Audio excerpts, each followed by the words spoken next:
There's nothing pleasant about it.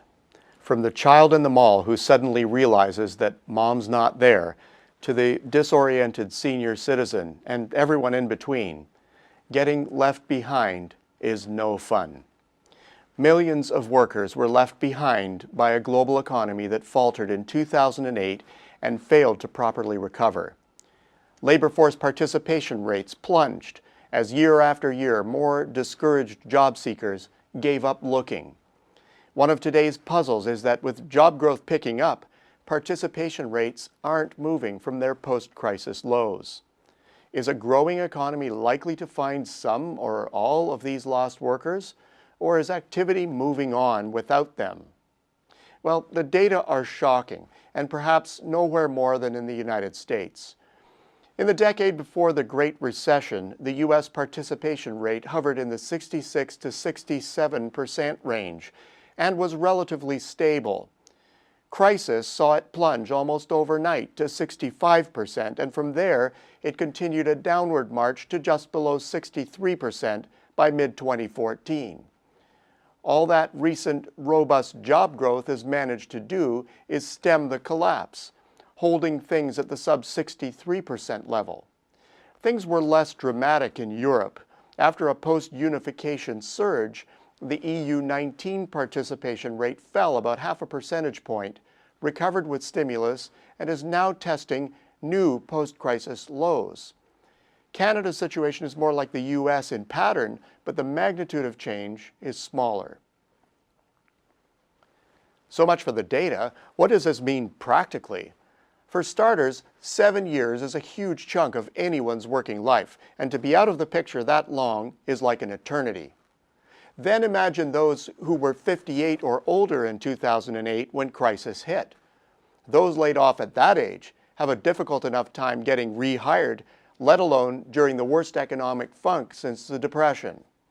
Fast forward 7 years and these folks are at retirement age.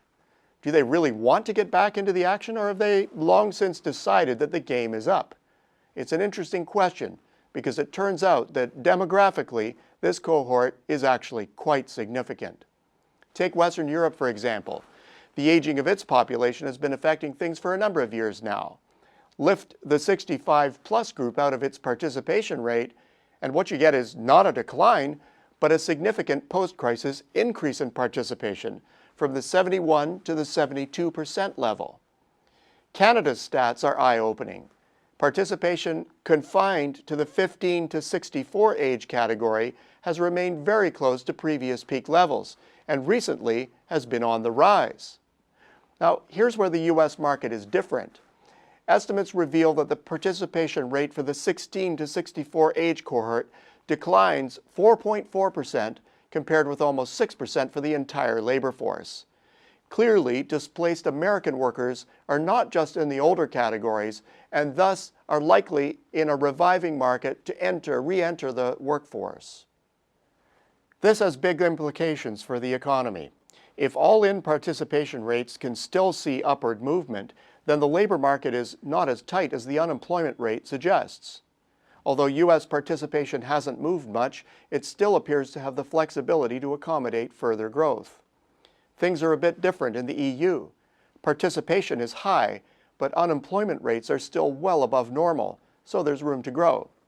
In Canada, unemployment is getting down to a tight zone, but domestic economic weakening is creating a buffer that will free up labor for the faster-growing parts of the economy. But even where labor is tight, markets are creative. Higher real wages might be needed to entice skilled workers back into the fray, and for some, on their own terms. The same will result in more creative use of the existing labor force.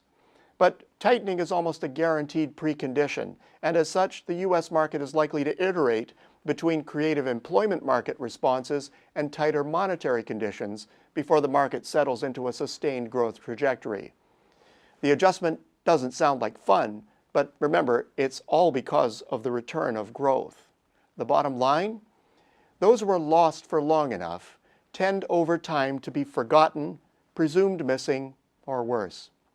But as the needs of a reviving economy increase, we can expect that the search for missing workers will resume, and with verve. Those left behind may be in for a very positive surprise in the coming months.